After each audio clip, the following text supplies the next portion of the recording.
Marki, welcome back to the show. Well, thank you for having me. How are things going? Well, it's interesting. We're both still in semi lockdown. You so more so than I am, but you're in Chicago. I'm in San Diego. We're both slowly opening up. You've been extremely hard at work. You've been coming out with journals and notebooks and all kinds of fun stuff. I want to talk about one of them here in a second because we're going to talk about 66 days of changing your habits. But it's been a while since you've been on the show. You're known as like a Facebook Live expert. You have a digital marketing certification for agents, but just for those of you that in the audience that kind of don't know or didn't catch your first episode, give us an overview of typically what you do, what you spend your time on before the whole lockdown happened, and then we'll talk about what you're doing now. So before the lockdown happened for me, which was Friday, March the 13th, I'll remember that day as long as I live. I was hitting about 100 cities per year as a real estate keynote speaker and international best-selling author. I train realtors how to earn up to a 2,682% return on their marketing dollar, utilizing live streaming video and social media. Yeah, love it. And since the lockdown happened, you've been working extremely hard on things like the journals. Of course, you've got your book that came out shortly before all this kind of stuff went down. So you had the book, you had the international best-selling book, but then you came out with a journal, like the social selling journal. And I want to pull out some of the questions that you have in that journal because I think they're really important. And we'll talk about kind of the background and how they apply. But give me what was the idea, like what was kind of the inspiration for the journal to begin with? So let's kind of go back. So last year we launched the podcast, Social Selling Made Simple, and I wrote the book, The Modern Real Estate Professional's Guide to Success. So I, like most people, had a long list of things to do. Like this to-do list never ceases. And once I was quarantined, I took 48-hour nap. And when I woke up, I said, well, I need to emerge better than what I came in. And the question is, well, what do I do now? And for me, it was, how do I tackle this to-do list?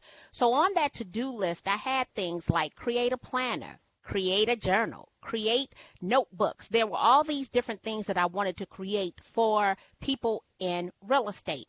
And so the first thing I decided to do, because I think that our podcast is phenomenal, right, was how do I leverage that podcast? How do I repurpose some of that content, add a call to action, and provide additional value? So I decided that I would name the journal the Social Selling Journal to basically complement the Social Selling Made Simple podcast. Yeah, love it. And 66 days, so where does the number 66 come from? The number 66 comes from the fact that it takes 66 days to create a new habit. So what I wanted people to do, I'm making the assumption that people feel the way that I feel, and that we all initially, right, needed to digest what was going on. And let me be clear, we're still digesting what is going on. But I also knew that I needed to change my habits, right? A lot of people have gained weight. A lot of bad things have happened since we've been quarantined. I wanted to give people something positive to do while being quarantined. And as we finish out this year, because this year is a year unlike any other year, and a lot of us had these great business plans for 2020, and I will let you know right now, my 2020 business plan is not going to work as a keynote speaker. So this was my record-breaking year. What I wanted to do was give people, I guess, a little hope and some momentum as we shift into a new year, realizing that this year did not go according to plan. It's tough. There's been, well, I think you mentioned before we hit record, there's still some states where they are even fighting to be considered essential, just to have the right to do anything. My friend Aaron Wittenstein, who runs the Lead Gen Description Objections group up in New York, is still on a countdown to where he's hoping to be able to make cold prospecting calls. I think he's like on a 90-day countdown still. Like he still can't make calls. So if we have time, we'll get into maybe some of the prospecting stuff that you can do on Facebook, because that's one of the things that you teach people. But yeah, it's been extremely tough. I mean, here in San Diego, agents were declared essential relatively soon into the lockdown. So I think starting around April, it was no big deal for them. It was business as usual, outside of just, how much they wanted to stay home when they weren't working. But that was they had the option of at least showing homes. They could go out and meet clients, assuming they were following, certain procedures and things like that. But yeah, there's all kinds of people that have just had their entire businesses, including one of my clients. He basically told me the other day, he's like, yeah, I came to terms with the fact that I will have zero income this year. Like he said, I'm fine. I've got plenty of savings, but I'm revamping my business to make up for it. But he's like, the entire industry I'm in just ground to a standstill for the entire rest of the year. So yeah, I mean, it basically just threw people completely off, and I think we all went through and are still going through the 5 stages of grief, is how one of my friends put it. I often tell people, if you were in real estate prior to 2008, I still know people who are suffering from postpartum depression. Yeah, Paul call it postpartum. Yeah, no, it's not postpartum, but PTSD, right? Yeah. Post-traumatic stress syndrome. I got it right. Look, it feels the same way. Okay, Yeah, I've been through both. It feels the same way. So post-traumatic stress syndrome, we went through that, right? Yeah. And I've done videos about this might feel the same way we were feeling in 2008. And from 2008, 2 lessons I learned. One was to keep moving, because oftentimes what happens when your life is turned upside down, you stand still. Okay. So the 2 lessons I learned was, 1, keep moving, right? Mm-hmm. But then to save more money. So what happened now could not have happened to me then, right? I knew to save my money, like you were talking about your friend. We don't really want to spend our savings. Like, it's the last thing. That's not what we saved it for. We saved it to feel comfortable, but we didn't anticipate to spend it, right? And so now we're living off our savings, and I think a lot of us are grateful that we have the savings, but a lot of us accumulated the savings because we went through 2008. Right. Yeah. Like we shifted our mindset then, because I would say most of us thought we were rich before. At least I did. I don't know what nobody else thought. I thought I was balling out of control. And then I realized, I didn't save enough money, because we were in the midst of, flipping flipping them last 3 houses. Mm-hmm. And a lot of us were held, we had to hold these bags. These bags were just depleted, right? So I made a difference then, but I didn't realize that. I changed then, but I didn't realize how long this was going to last. And I'm mentally prepared to be on lockdown till January the 1st. Now, if something don't loosen up January the 1st, I'm going to have to go. You're going to see me. I'm going to be your Instacart girl. I'm just telling you right now. Uber. Yeah, if Chicago is still locked down until January 1st, I predict a massive exodus, but hopefully it doesn't come to that. All right, so let's dig into a few of the questions that are in the journal. So the idea is that you open this up every day, you fill it out. Do you see people filling it out in the morning, in the evening, or both? I see them filling it out closer toward the morning, right? But they could technically fill it out at any time of the day. So I know that with some of the different journals, they have a morning prompt and an evening prompt.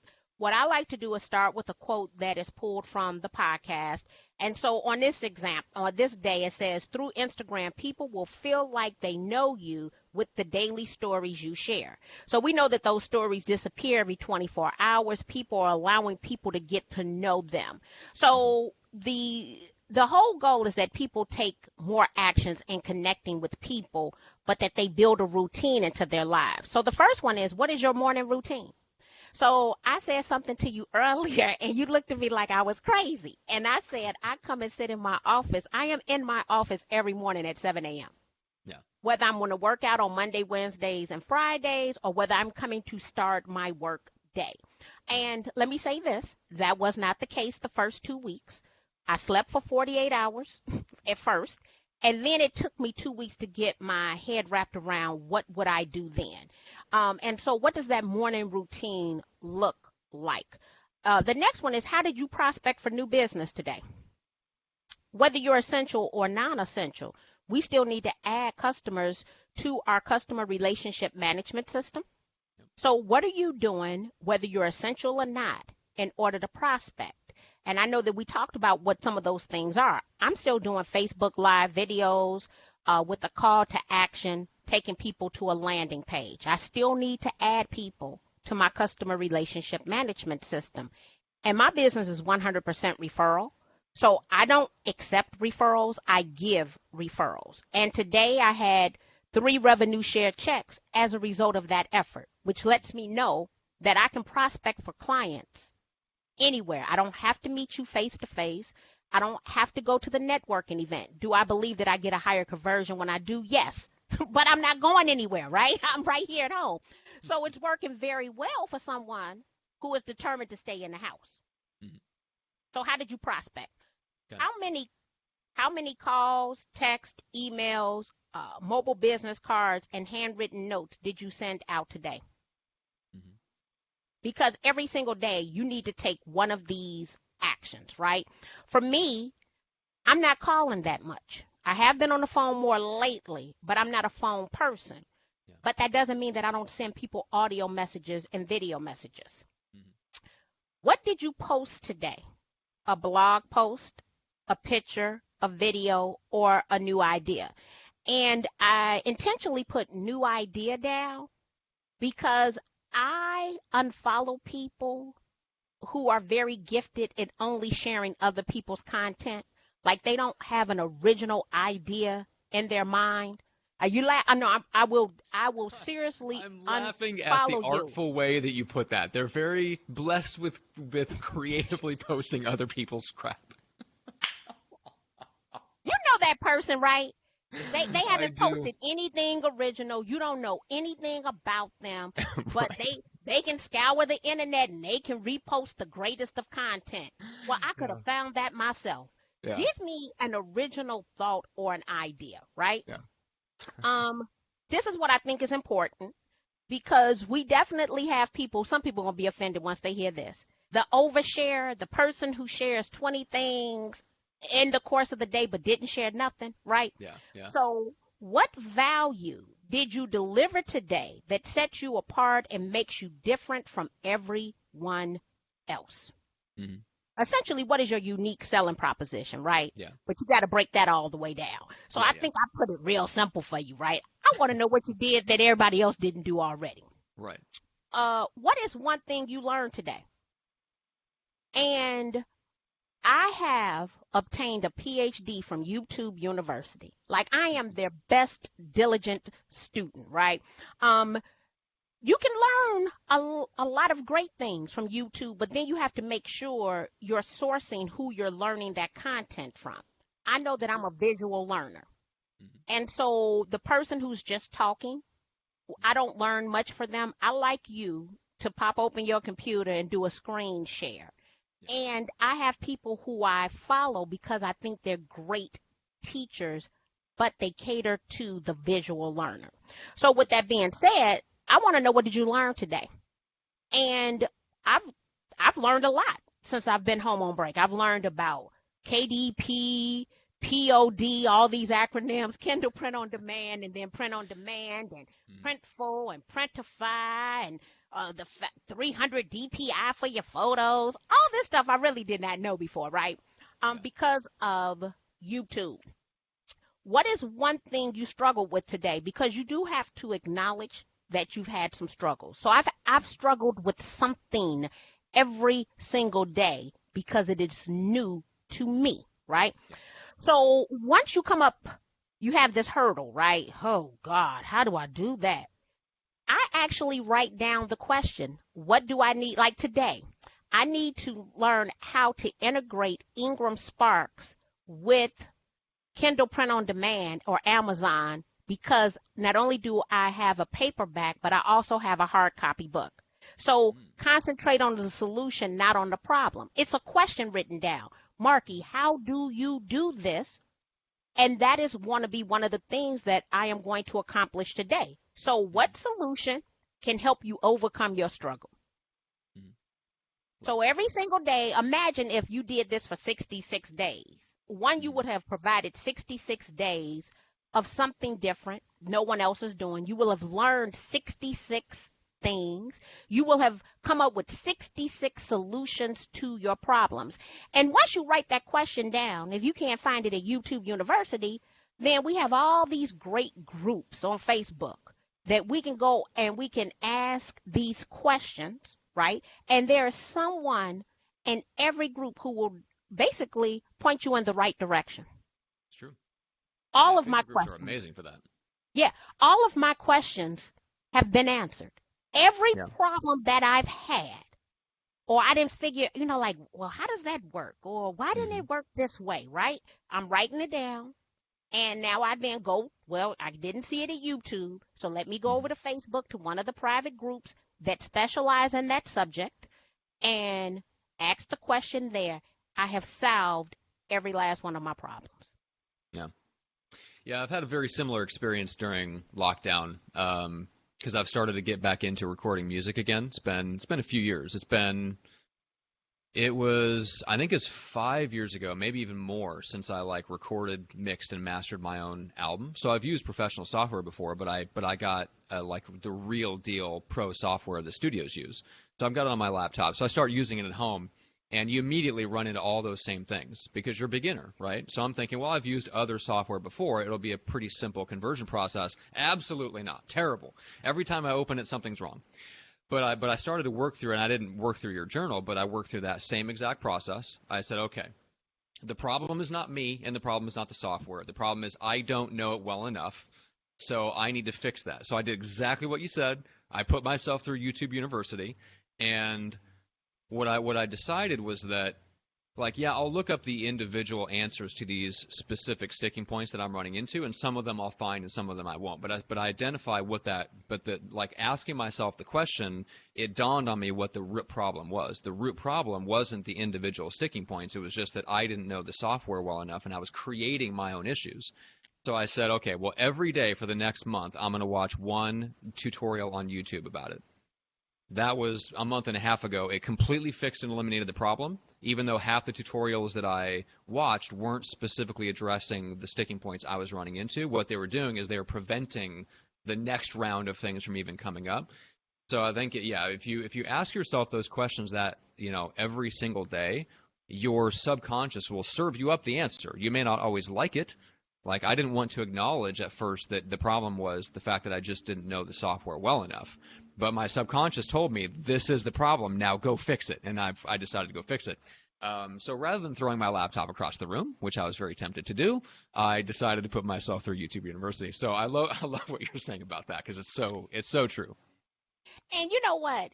Clearly, we are willing to acknowledge the fact that this exists. But do you Mm-hmm. know how many people are at home right now who have actually thrown the device? Like, I've Right. I- I've almost thrown the device, but then the good sense kicks in, right? Like, girl, Right. if you throw the device and you break it, you know how much that's gonna cost you? Don't Yes. you do that, right? Yeah. And so because I go there every day, and learning is not easy because there's something new every single day. So you could watch a video, right? And let's say, and I tend not to watch old videos. I like to go in and Mm-hmm. do a search where I'm watching a video from the past year. Sometimes I'll just say from this year because Yep. we know come January the 1st, there's an updating change to most of these systems, right? Yep. So I want a recent video that has high visibility to answer my problem because if they've done an update to the system, we already know none of the buttons and icons are where they were, Yeah. Yeah. right? But but Which we're is a small successful. thing, but it's a frustrating thing. It's a frustration because you're looking Yeah. for it at the top left-hand corner. Oh no, it's Mm-hmm. over on the right-hand side now. Yes. It's called something different. Yeah, I'm dealing with that with Facebook ads a little bit, which is partly why I hired someone who's in those weeds more than I am, so that I can be in the weeds strategically. Like, I want him in the weeds with the buttons and things like that, so that I can be in the weeds learning strategically. But I love that. So you basically take the journal, you ask yourself the questions every day, you fill out the forms, and I'm telling you what, like that, it legitimately can change your life because, like you said, if you establish that habit, you can carry on. You can get another round of the journal. You can keep literally carrying it on and just keep doing it. But also just it gets your brain thinking in new ways. And once you realize the power of that, and once your brain starts serving up the answers to those things, and your brain starts working like that, I think you'll get addicted to it. and you'll realize that what you thought were problems are actually not that big of a deal. Everything is solvable if you just give your brain a chance to work. You know what's funny? My greatest success has come from my ability to change my mind. Yeah, that's a very good way to put it. Yes, and seriously. Hmm. So I keep telling people, because everybody, when people start blaming things on other people, right? Mm-hmm. And I'm like, sometimes if you just change your mind, you can change the entire situation. So Right. I'm always concentrating on solutions. Sometimes my thought process is not the correct thought process. So I'm Yes. always looking at how do I make that change? And oftentimes, once I change my mind, or you look at it differently, Mm-hmm. right? Everything is not black and white. It's all these shades of gray in between. But that means that I'm changing how I'm thinking about the process as well.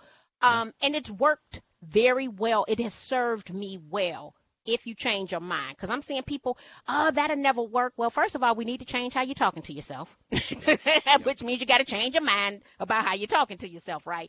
Yeah. And I talk real nice to myself. And when you hear that Yeah. negative thought process creeping in, right? Mm-hmm. You change the conversation. But the reason for the morning routine, because once I implemented a morning routine, I saw my life changed. The reason for the prospecting, because when you're self-employed, you have to prospect. It is a part of your job. And if you're not prospecting, or let's say this, not prospecting correctly, okay, because all prospecting isn't good prospecting. Then you need people in your customer relationship management system or in your database to nurture these people, because everybody isn't ready to buy at the moment you're ready to sell, right? So it's a combination essentially of three things that you can do every single day for 66 days with the goal 66 days will change your habits, and now you have something that will last you the rest of your lifetime because you will think about it differently. Yeah. Agreed. Love it. And where do people go to get the journal? Amazon, the Social Selling Journal. It is over on Amazon, available in paperback, and I would say it's very economical. It's $9.95. I don't think it gets much better than that. And you've got a whole Look, bunch of other stuff there. So when they find oh that, yeah, I bet they'll yeah, find some of your other things. Like you've yeah. got a They whole can go. stack of things. I got all Real kind of estate stuff going on. closer, real estate notes. Yeah. Yeah, I got notebooks, a planner. So I've had a very enjoyable time being quarantined because I forced myself to embrace creativity, because I've been through this. To me, 2008 was very similar with the vast amount of uncertainty that existed. And I was stuck in a rut for a minute in 2008. I didn't want to be in another rut, because as we age, and I'll be 50 this year, I was thinking it would take me longer to get out of the rut. So I was just trying to make sure, do not Yeah. go in, Marky. Do not go into the rut. That's been my consistent conversation with myself. Yeah. That's really good that you mentioned just speaking gently to yourself. That's something I've had to work on a lot over the last couple of years, and it's still an ongoing journey, let's put it that way, but it's so incredibly true. We are so much harsher to ourselves than we would if we observed one person treating another person like we talk to ourselves, we would go up and slap that person in the face, but we do it to ourselves all the time. It's really insanely incredible. I don't have it handy, but there was a book that I came across a recommendation of that really changed my mind about this, which is called "Don't Shoot the Dog." And it Don't wasn't shoot the about dog. self-talk. It was about training behavior in others and using positive reinforcement. But she just, in passing, alluded to the fact that you can change the way that you talk to yourself in the same way, and you'll get much the same results. You change habits through positive reinforcement, not through guilting and shaming yourself, which is just a form of capital punishment. It's negative reinforcement. So I'm like, that hit me like a ton of bricks. So ever since I read that, I've been focusing more on ways to like look at the behavior that I want and draw it out with positive reinforcement and good self-talk, as opposed to trying to guilt and shame myself into doing things. And I think when it comes to social media and agents, a lot of people don't do what they feel like they should do. They turn around and try to make themselves feel guilty and shameful for not doing it, hoping that's going to give themselves the motivation to do it. And I would encourage them to do something completely different. Try something where it's positively motivating, where you journal and you get that instant feedback of, I finished this today. And then you get that same thing day after day after day. It just makes such a huge difference. It does. It really does. And let me say this. I feel a lot better because, one, I know that, and I tell myself I'm powerless. I have no control over the situation, and none of us do, right? Mm-hmm. So how do we deal with that? So moving forward, I want to go back and I want to do a mid-year business plan. What do I think the rest of the year, since the first 6 months did not go according to plan? Let's plan strategically for the last 6 months. And then a vision board. What does the new vision look like as a result with everything that is going on? And it allows us to address where we are now as a result of what just happened. Yeah, it's a very good idea.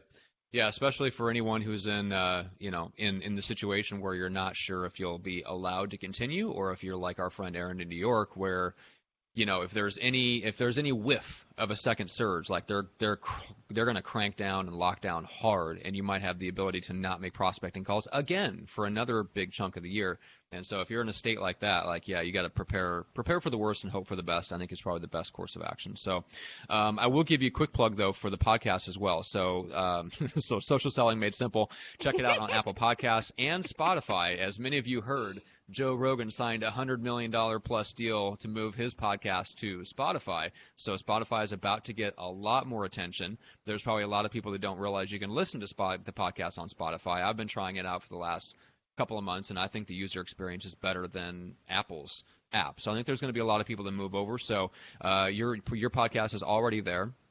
So people should go subscribe. If they want to check out Spotify for podcasting, just go to Spotify app, look up Social Selling Made Simple, click follow, which is their version of subscribe, and then you'll get the new episodes there, and you just open up the Spotify app, and they're there waiting for you every time Marki releases a new episode, which is every other Tuesday now, right? It is every other Tuesday, yes. Awesome. And then hopefully we'll get back to some in-person events so people can see your keynotes. You're I'm so looking much better forward to it. I am. You know what? I think I'm pretty animated. I tell everybody now. I've even changed my title, just so you'll know. I am now a global virtual keynote speaker and presenter, since I'm doing these international global events via Zoom, right? Yeah. And I think that I'm one of the best in the webinar game in real estate, but I am so much more in person than I am sitting in my chair at a computer. Yeah, I know. There's something about the energy of a crowd in a room. So, all right, Marki, thank you so much as always. I so appreciate you being here, and I hope people go check out everything and get the journal. Thank you for having me.